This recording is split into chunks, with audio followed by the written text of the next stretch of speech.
Hi, my name is Sean Pine, and today I want to give a presentation about the issue of grazing livestock in wilderness areas.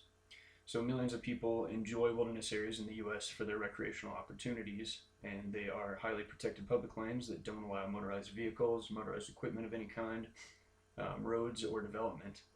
They're supposed to retain their wild character as defined in the Wilderness Act as being untrammeled by man. Despite these protections, many people do not realize that the grazing of domestic livestock is allowed in certain wilderness areas. It's a pretty controversial issue because it has many negative effects on the environment, and during this presentation, I want to explain all the issues surrounding the practice of livestock grazing in wilderness areas. So, in the 1950s and 1960s, there was a movement to pass legislation that would guarantee the preservation of some of America's last wilderness areas, and it would ensure that they were protected in the future from development. The movement culminated in the passage of the Wilderness Act of 1964, and it did just that. It protected public land from development. The act didn't pass right away, however, because it didn't have bipartisan support. It didn't have enough support. One of the ways that it was able to gain enough support to pass was to include a provision that allowed for livestock grazing to continue in these newly designated wilderness areas.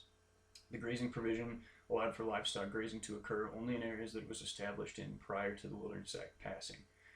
Grazing continues to this day in wilderness areas. It's mostly constrained to the western United States. There may be one small area in Pennsylvania, I believe, that allows it in a wilderness area, but it's mostly just in the 13 western states.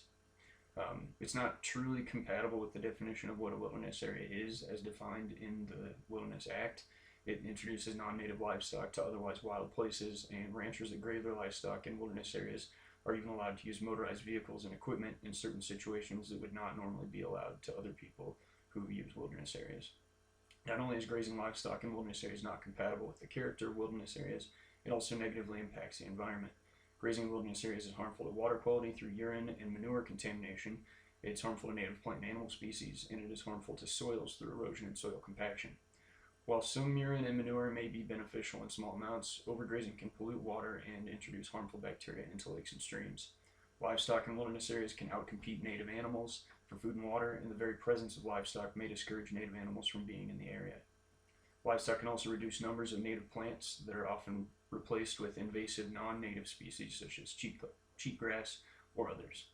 It can promote erosion, soil compaction, and dust, which further contaminates water through increased particulates in the water, which can then be harmful to aquatic species.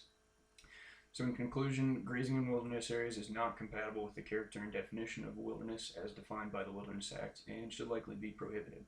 It has many negative effects on the environment, and while some ranchers do rely on grazing in wilderness areas for their livelihood, a compromise scenario is likely the best option to eventually prohibit livestock grazing in wilderness areas. Such a scenario could allow for current wilderness grazing permit holders to continue grazing in wilderness areas for the rest of their lives, and then to prohibit grazing in wilderness areas once they die. This compromise would be beneficial to both ranchers grazing in wilderness areas and environmentalists who would like to see the practice outlawed, and it would allow for ranchers to continue grazing in wilderness for a while, yet ensure that in the future it would be prohibited. This outcome would ensure that America's remaining wilderness areas are protected in the future and are truly untrammeled by man and by domestic animals. Under the current law, a backcountry hiker is likely to run into domestic cows in a wilderness area when they would prefer to see wildlife such as deer or elk. Hopefully in the future this will not be the case.